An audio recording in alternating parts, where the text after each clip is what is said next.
Announcement. The hemp revolution will not be televised. I repeat, the hemp revolution will not be televised.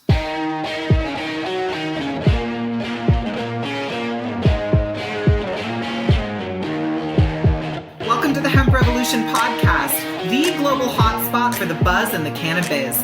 You can hear the stories of the green rush from the dreamers who are writing the rules, innovating the business, and changing history forever. Immerse yourself with the fascinating stories from the leaders in the hemp health revolution to learn how we are changing the game forever.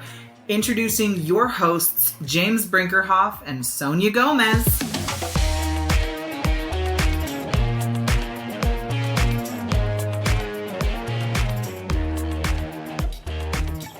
Hello, what's up everybody? I hope you are having an amazing day. This is another rockstar episode of the Hemp Revolution. I'm your host, Sonia Gomez.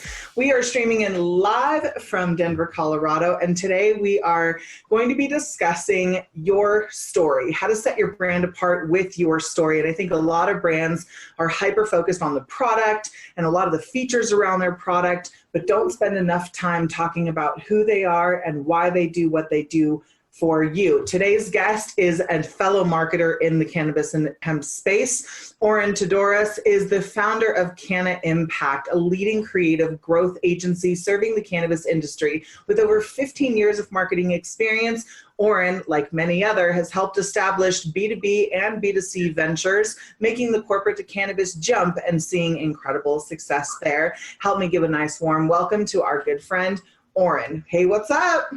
Hey, how's it going? I'm glad to be here. Thank you so much for having me.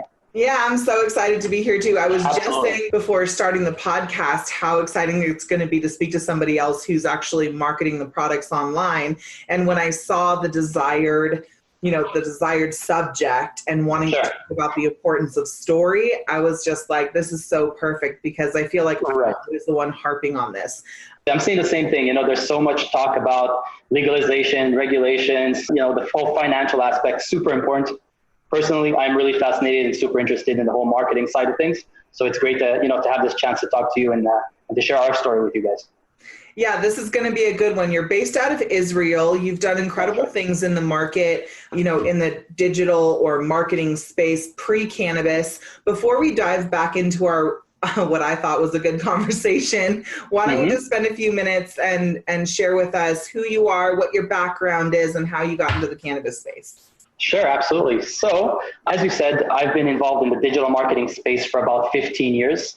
Over that 15 years, I've worked as a full-time employee and freelance across many different segments and industries of the online industry, from retail tech to travel tech and hospitality, touching on different industries along the way. I spent a lot of years in the mobile industry, and about, I'd say 15 years ago, I really got involved and took the plunge and focused on the content marketing side of things. I just felt that building a brand story, working on the content side of things is much more appealing to me, as opposed to media buying and numbers and purchasing, ad space, which is super important. Personally, I think that the whole brand story, brand strategy, content is my expertise, my forte, something that really, really resonates with me. And that's when I decided to, double down on that. Fast forwarding a little bit, I'd say 4 years ago, I launched my content strategy agency, which was doing fantastic. But I really realized that I had to focus on a specific niche, or had to, sort of find a segment that really resonated with me. And that's when I realized that there wasn't a lot of content agencies or creative agencies that were focused on the cannabis space. So sure, there was a lot of branding agencies and a lot of marketing type companies, but there wasn't one that really stood out to me in terms of a content strategy agency servicing the cannabis space. And that's when I decided to focus on that. And it's been growing incredibly well since. I'm so excited to talk about that. Okay. So you have no idea, this is my husband and I, James, we talk about this all the time. And we get, as you can imagine, and I'm not sure how much you know about us, but we have in the last 2 years have built a following of over 1 million people from around the world. We've impacted over 50 million with our content. Hundreds of thousands, if not millions, are reading our content every single month. And it's not because we have the greatest products. As a matter of fact, we don't even have a brand of our own, and we hardly ever sell or promote brands on our community. The reason why our community has grown so quickly, or is considered one of the most hyper-engaged, largest growing communities online today, is because of the story. And the reason why we can command tens of thousands of clicks or thousands of eyes on our offers when we do make them is because we've told and continue to tell an incredible story. And I dubbed the term story selling, because whether or not you're selling a physical product, you're always selling them to stay engaged and excited about your content. So I just want to back up a little bit. How did you said that you had to focus on a niche. So was it just out of necessity for needing focus in your business that you got into the cannabis space, or was there something else that tied you to the industry that made you select this direction? Well, it's a good question. At the time, like I said, about a year ago, I was working in, different industries, different segments, and they were all fantastic. I could have kept focusing on travel tech, hospitality tech, retail tech, and those clients kept on coming, and word of mouth was building up. And to tell you the truth, those clients still exist. We haven't fully let go of the traditional type of clients, but at the same time, the whole cannabis type clients and that segment has picked up so quickly that it's, taken up, I'd say 80-90% of our time and our energy. Why did I decide to focus on that? Again, it was partly out of necessity. I realized that there was, a need in the market for a content creative agency, and it was personal interest as well. At the end of the day, you want to work on something that you're passionate about. You want to work on something that resonates with you, that's different, and not be in the same pond as everywhere else or as everyone else. So I think that's the balance of it, of finding the right niche or industry that you're interested in, that you're passionate about, and at the same time, you have some sort of a competitive advantage of being the first to that industry, or being passionate enough about it that you bring a little something extra. And I think that's what you guys do as well. I mean, you're passionate about what you guys do. You're authentic about it. You resonate. It resonates with your audience. And I think that's what makes you guys unique. And it's what we try to do with the clients that we work with as well. At the same time, the clients that we work with always try to bring their features and their products and their services and try to bring it to a technical level, and we try to bring them back down to earth and tell the right story. So that balance is always something that has to occur. And I think that's what really appealed to me. There wasn't another agency that was focusing on it, and that's what made Canna Impact so unique. Now there's methods that we used to build up our credibility and our exposure, which I'll gladly go into. Nice. Okay, I'll ask you about that here in just a minute. Before we started the podcast, we were having a conversation of our origin and, just finding out how we were getting into this space, how we got involved, what our backgrounds were. So I was right in the midst of answering you, and I was like, forget about it. Let's just hit play on this thing. And so my background, I wasn't always so public with cannabis. And I think a lot of people who are getting into this industry are still sort of battling with how public they want to be with their involvement. Some owners, have a lot to protect. Being in the industry, specifically cannabis, not so much hemp anymore, but specifically cannabis, if you are a significant investor, you are putting quite a bit at risk. But with great risk comes great reward. So my involvement with cannabis really started when I was in a near fatal surfing accident, and I went through this pretty challenging period of time with the Western medicine that was totally failing me. Medications, experimental treatments, all of these different things that was just frustrating, expensive, and never delivered the desired results. And I swear, if I didn't have my mom advocating, and pushing and really searching beyond what the doctors would say, we wouldn't be here right now. She really sought out the information and the professionals and the education necessary to guide us through a healing process.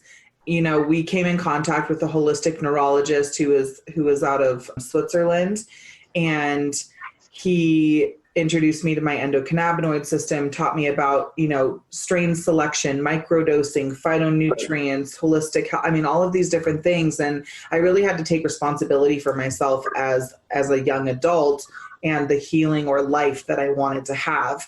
And so that's my journey. That's where I became passionate, because my results came from following a regimen that had nothing to do with medications or, tests or MRIs or anything like that. It just had to do with self-aware care or self-conscious care.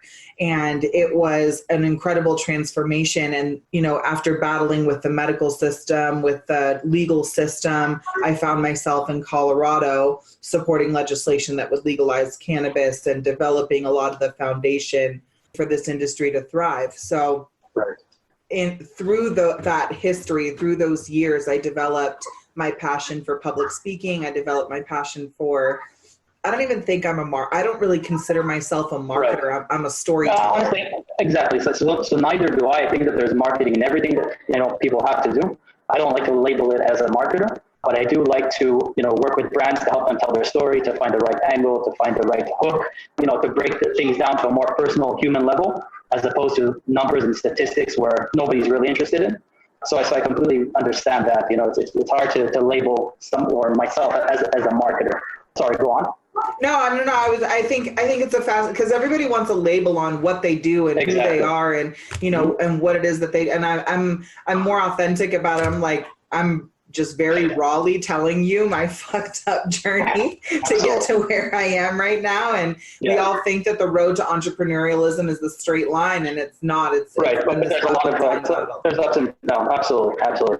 So I think that your road was a little bit different from mine, as you started from more of a medical, sort of experience, more medical background, whereas my journey into this industry started more from, first of all, from the interest of an emerging industry, of a fastly changing and evolving industry, and of a personal and professional need to find a specific niche that I connected with, and that I could bring a little something extra to, to bring the 15 years of experience into an industry that was still sort of taboo, wasn't talked about so much. Even a year ago, things weren't as open as they are today. It still really surprises me to this day that I meet with people in, boardrooms, and suddenly, talking about cannabis has become an open subject, that whereas a year ago I would talk to people, and I'd still get the same lame jokes that, that people have to make around the subject.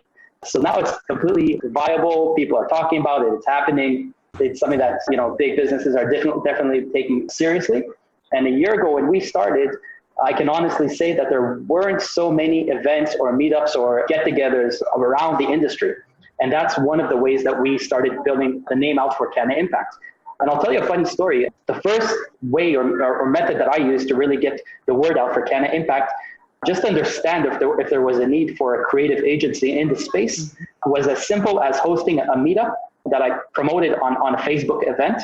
And we decided to host like a 2-hour meetup. I didn't know anything about the industry, didn't know anybody in the industry.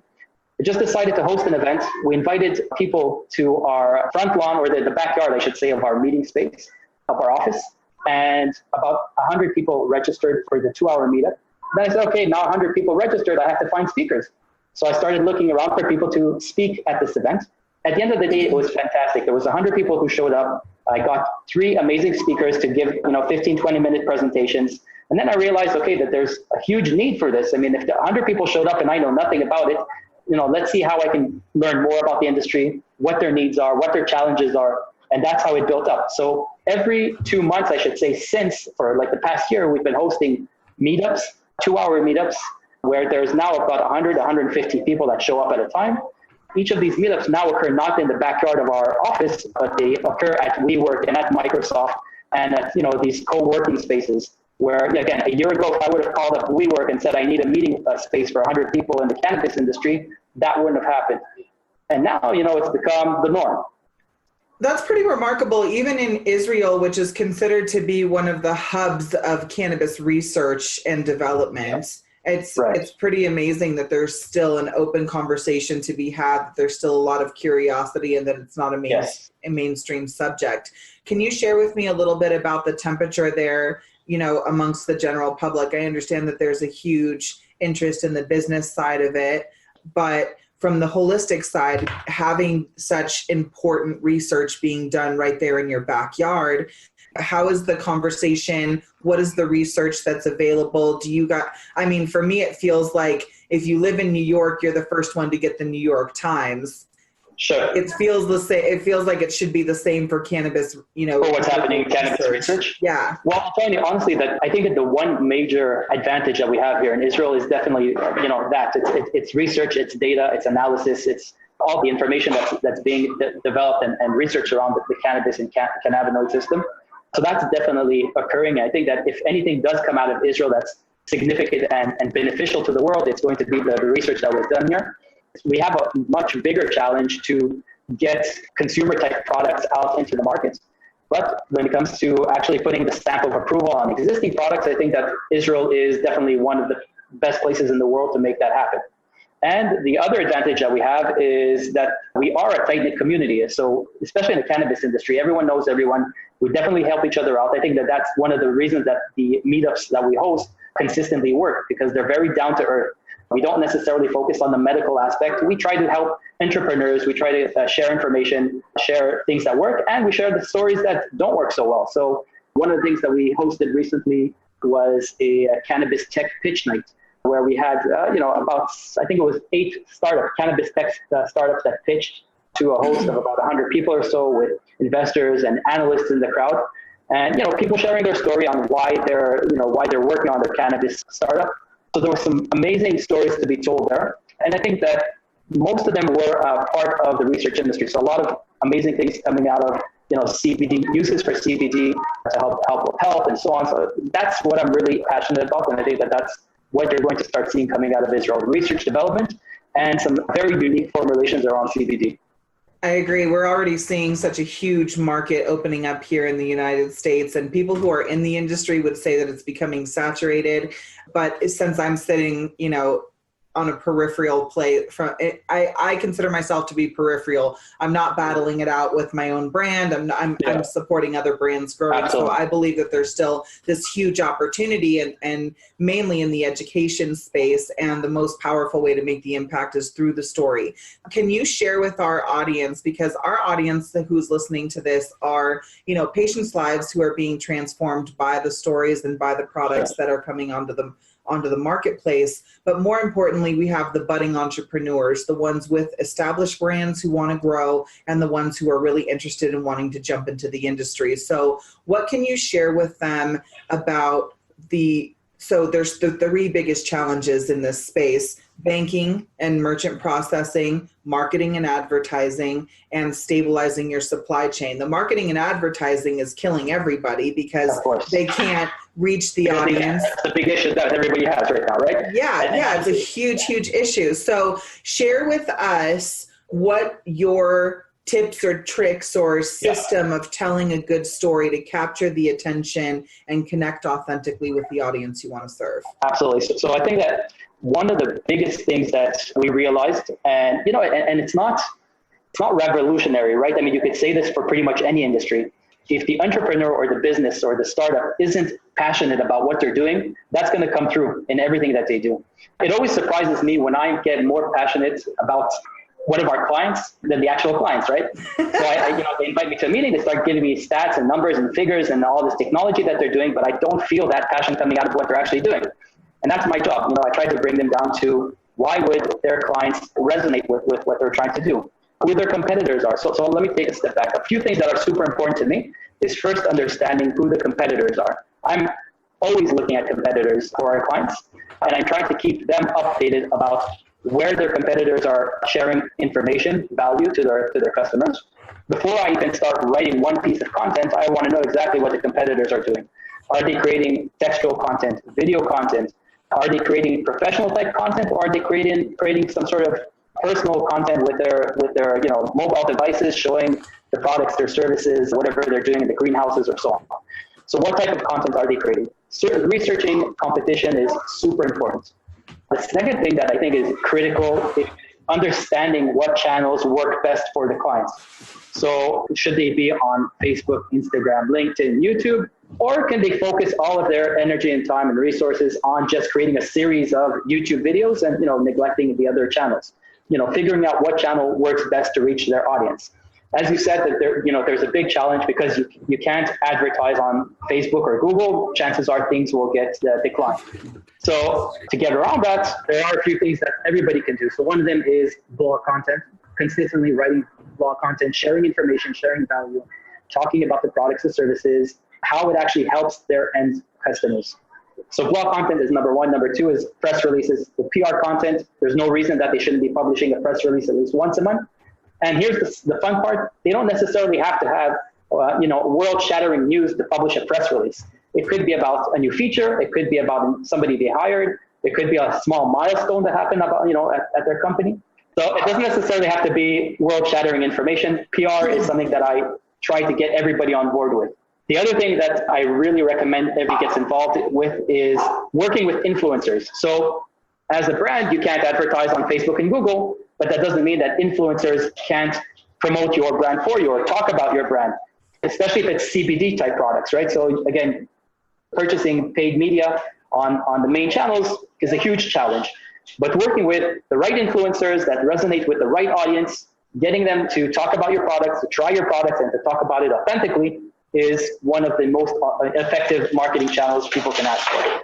Yeah, we use that. We use influencer marketing all the time.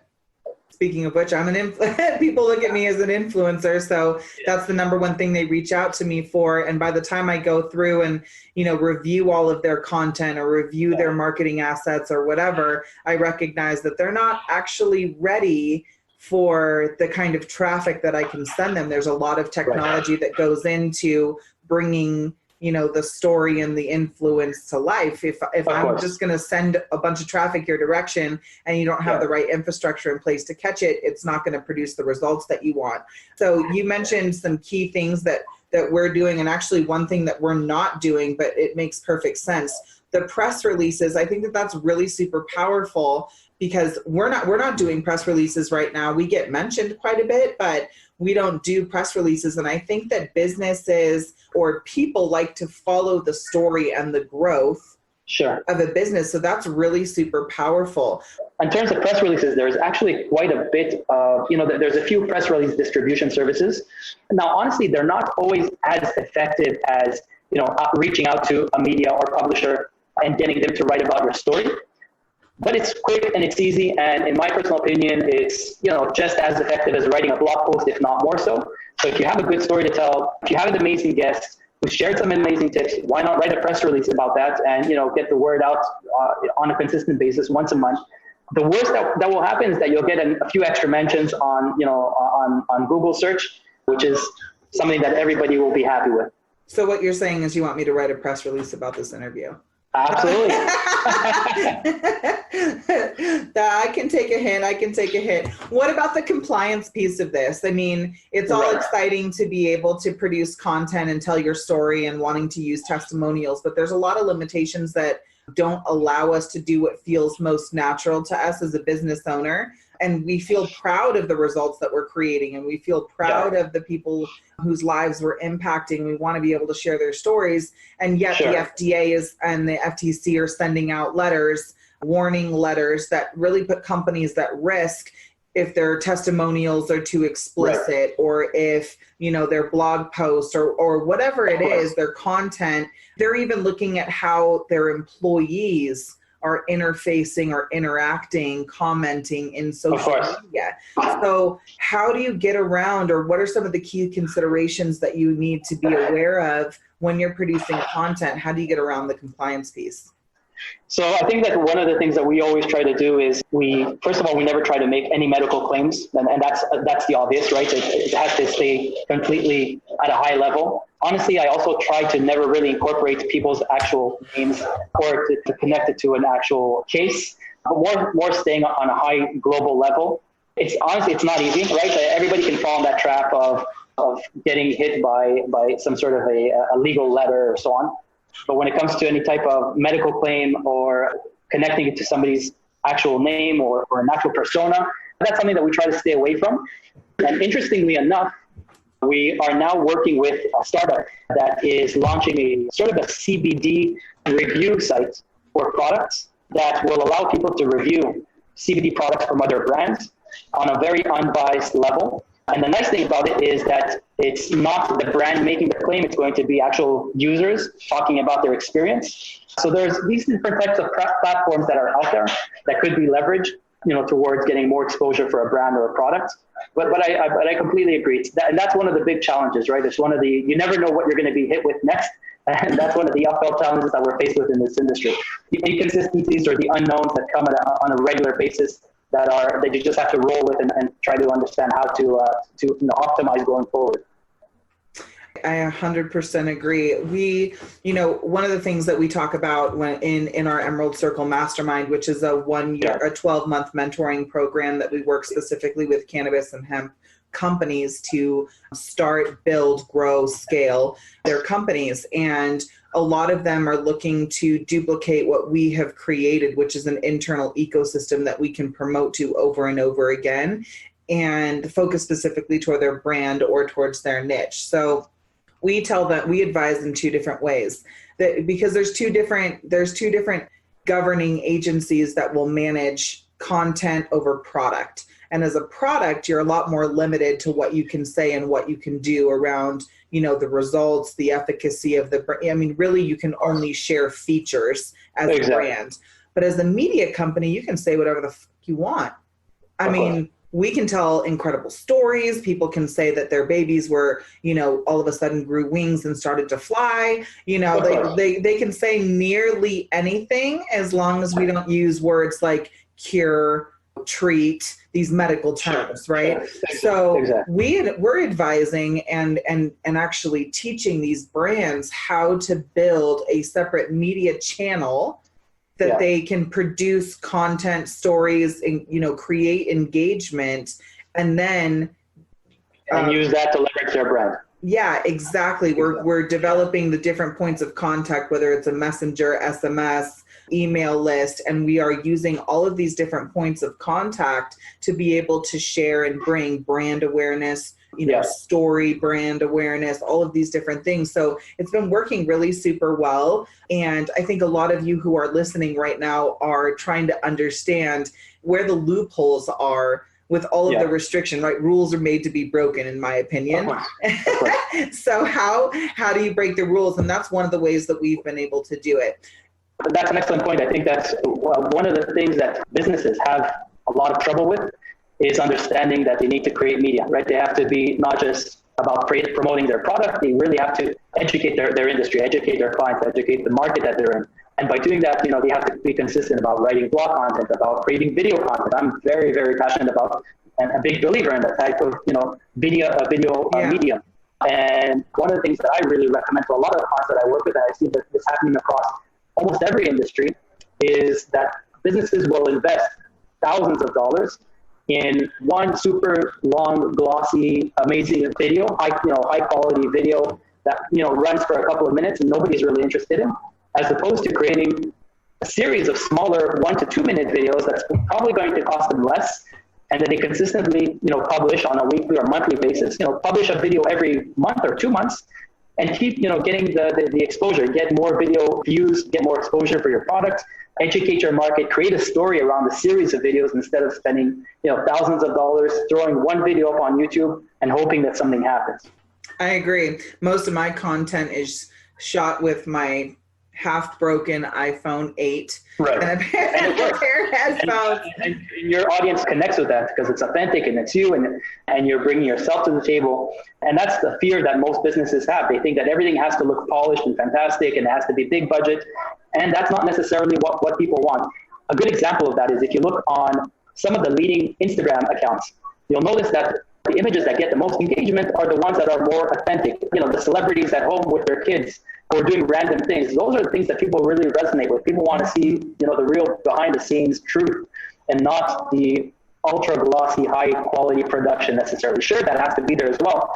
But I think that, consistently creating video, even this type of content, connecting with people, finding channels like this where that they could share their story and talk about their brand, their service, or what got them to the point that they are, is a fantastic way to get more visibility and exposure. And most people won't even do that. They just expect clients to find them or customers to find them. And that is definitely the wrong way to go. So what do you think about brands or business owners who are, conservative or, have to be really conscious about the budget that they're spending? I think that that's a huge consideration when somebody is looking at their different channels or opportunities for brand exposure or advertising, is the budget that they're working with. What are some really cost-effective methods that you use to help a brand at any level make the biggest impact with the least amount of Budget. not with the least amount of budget, but without having, so that they can diversify their exposure? Yeah. Let's say somebody has a $10,000 budget for advertising.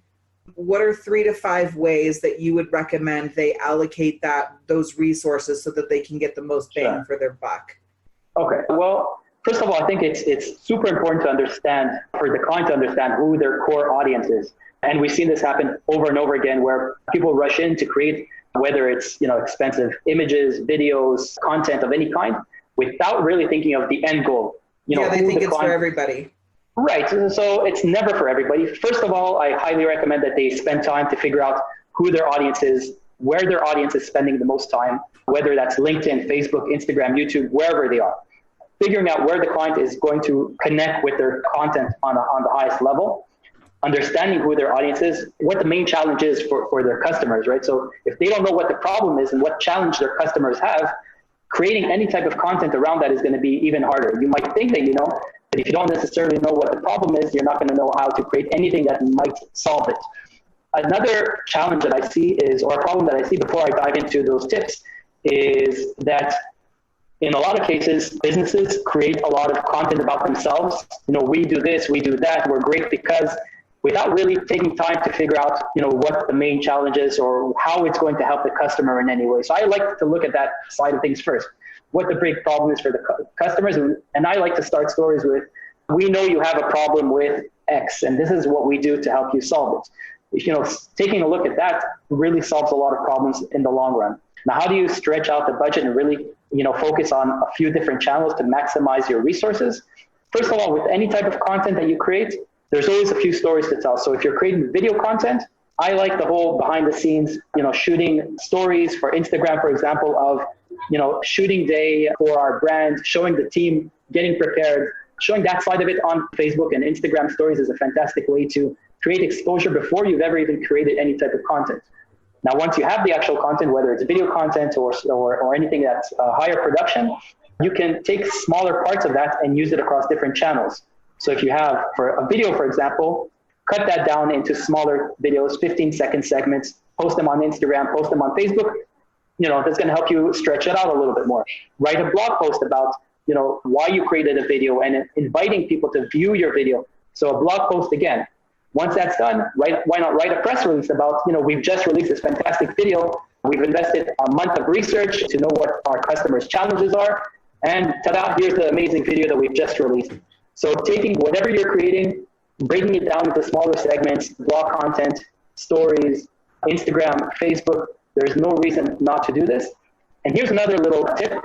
Even if they're just doing something as simple as attending an event or presenting at an event, take pictures of that. Take pictures of people at your booth or if somebody's giving a talk at an event, have somebody on the team take pictures of the person presenting from the company and use that as a blog post. Share a video about it, share stories about it.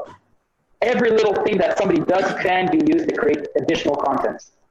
Yeah, I think that there's a lot of missed opportunities. I think business owners are so busy being busy that they forget that the things that they are doing are actually a part of the nostalgia. And there's this huge reality movement where people want to see the truth behind the camera. They're, they're tired of the high gloss editing. They want to see the human in the picture. And well, that's what people buy from, right? They buy from other people. They're not going to go and buy from a glossy magazine cover. They're going to come and buy from people that they connect with on a very human, authentic level. And it doesn't matter how technologically advanced or medical your product or service may be. People want to do business with people. People want to connect and buy from others that they trust. And the more you share, the more they'll trust you, the more they'll connect with you. And that's what we always try to make happen, on an ongoing level. Okay, so talk to me a little bit about your services then. You are a agency specifically focused on cannabis and hemp. You're doing a lot of really cool stuff in this space, bringing community together where you're at. Are you serving an international clientele? Yes. Well, honestly, I'll tell you that most of our clients today are based in Israel, but their clients are global clients. So all of our clients are, I would say, local with a global customer base. So I'll give you an example. Sea-Doo is one of our customers. Sea-Doo is this home grow device that allows people to grow their own cannabis at home using an automated grow box. It's beautiful. You should check it out, seadoolab.com. And they launched, I'd say, about 2 years ago. We started working with them about a year or so. So that's a perfect example of a client that we work with, and we help them with their content strategy, their email marketing, social content, press releases, anything that's content oriented. Yeah. So that's one of the big advantages that we have, or the benefits of working with Canna Impact. The other side of things that we offer, the other type of services that we offer are brand design, brand UI, UX, web design, packaging. So we try to offer the full complete 360 in terms of content, brand design, as well as the marketing aspect. So, people come to us at various stages of their life cycle. Some of them come to us very early on, before they even have a product, and we help them with the research, the competitive research, the brand messaging, the content strategy. While other clients, that we work with are more advanced along the way. They already have an established product and are just looking for that extra visibility or product, promotional aspect. Nice. Love that. Well, it sounds like you guys have some really cool things going on there. I love, when you started to talk about meetups, I got all giddy because I have some folks who are coming through our certification programs who are entering into the industry. You should come here and give a talk. We'll be happy to host you at one of our upcoming meetups. I would love to come. They would probably think that I was right from there. Right, absolutely. One more thing I want to tell you and your audience is that Canna Impact has a private WhatsApp group. And I'll be happy to send you a link for cannabis industry professionals, entrepreneurs, investors. It's a very tight-knit group. We have about 100 people in the group right now. We really let people in very sporadically. But I think that your audience would really benefit from our group. And I think the vice versa. We'd love to have you guys join us and help grow the group and then share your value with it as well. And that's another example of something that we do. We try to build these very small communities of people helping each other out. And along the way, that's really what helps build the brand from the PR side, the content side, as well as just general information and value that we all share. Yes, I would love that. And you guys, for those of you who are listening, we'll post the link so that you can get direct access into the group and find out more about what Canna Impact is doing over in Israel and around the world.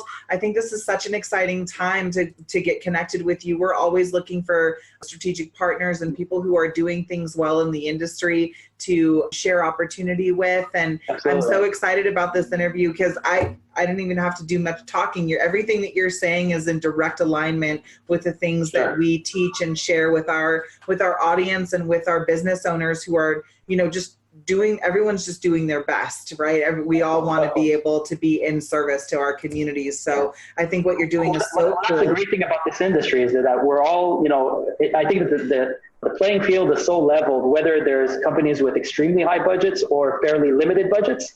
Everybody's on the same level, on the same playing field. We're all facing the same challenges, so that there's so much opportunity to really, branch out and grow. Yeah, it's so true. It is not, I call cannabis and hemp the great equalizer. It does not know creed and it does not know color. It's going to give everybody the same hard time. No. But it's also gonna create a lot of incredible change too. And we're happy to be a part of it. Would love to find out more about coming over to Israel. That would be like the most exciting thing in the world. And, any of your links, all of the information that you shared, we will be posting around this blog post. But why don't you just go ahead and verbalize really quickly if they want to find out more information about you or potentially working with you, where they can find you.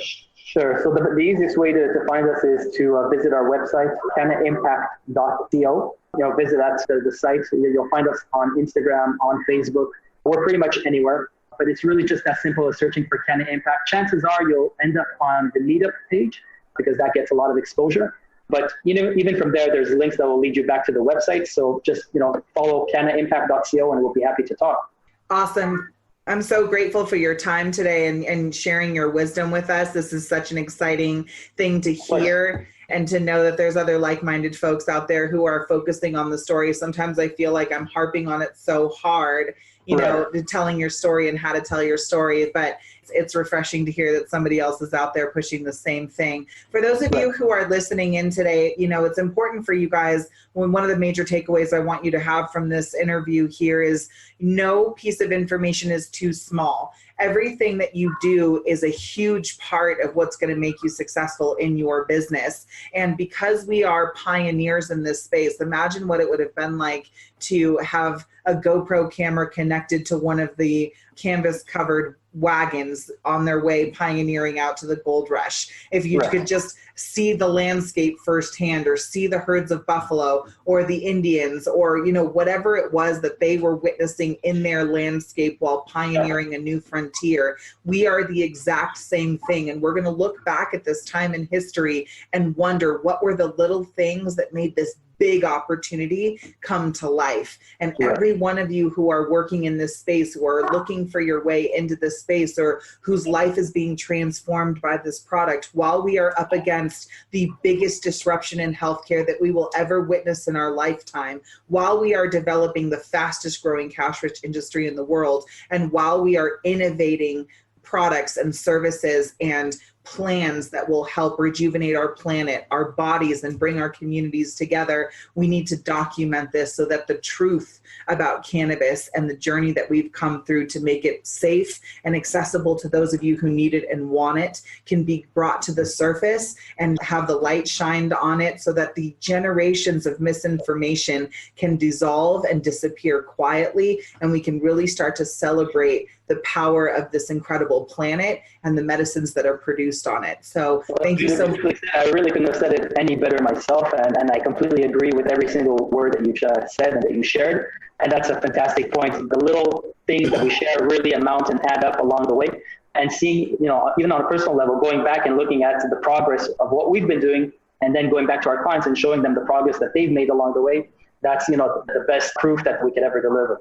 Yeah, you know, I think that I consider us entrepreneurs to be artists. We're really painting a new landscape here. And so when you're that close to the painting, it's hard to see the details in your work. Exactly. But you have to step back to see, like, wow, I can't believe how much progress.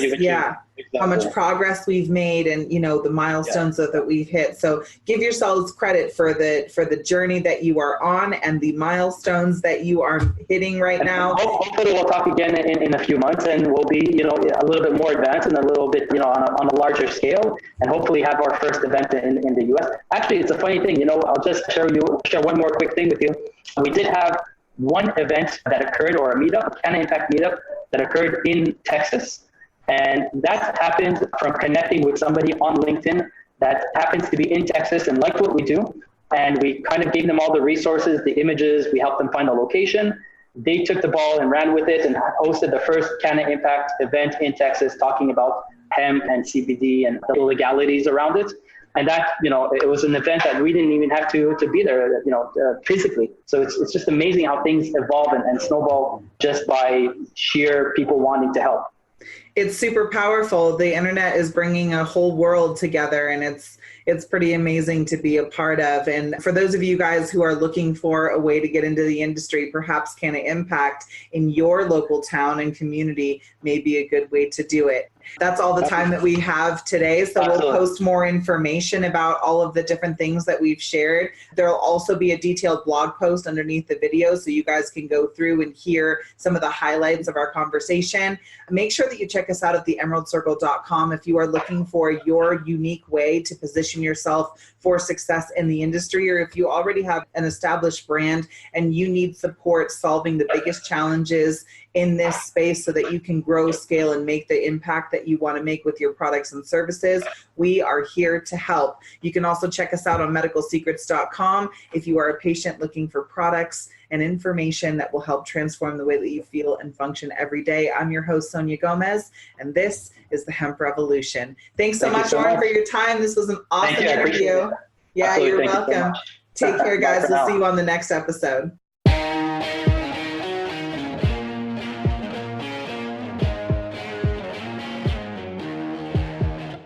Thanks for listening to another Rockstar episode of the Hemp Revolution podcast. I'm your host, Sonia Gomez, and just for you, we took notes on this episode along with the links and other resources mentioned inside of today's show. Get them for free right now by going to theemeraldcircle.com. Now, if you want more on this, please subscribe to the show on Apple Podcast or wherever you like to listen, and you will be automatically entered in to our monthly giveaway where you can get swag bags, all kinds of cool gifts and discounts from our guests, and exclusive offers that are only mentioned right here in the Hemp Revolution podcast. I can't wait for you to share this with your friends. With your help, we've been able to impact millions of people's lives around the world with the truth about hemp and cannabis. And we know that you love us so much that you're going to leave a review and rate us right now on your favorite platform to absorb content just like this. Now, we challenge you to dream big and love the life that you live. Thanks so much, and we hope to see you on our next episode of the Hemp Revolution podcast. Ciao for now.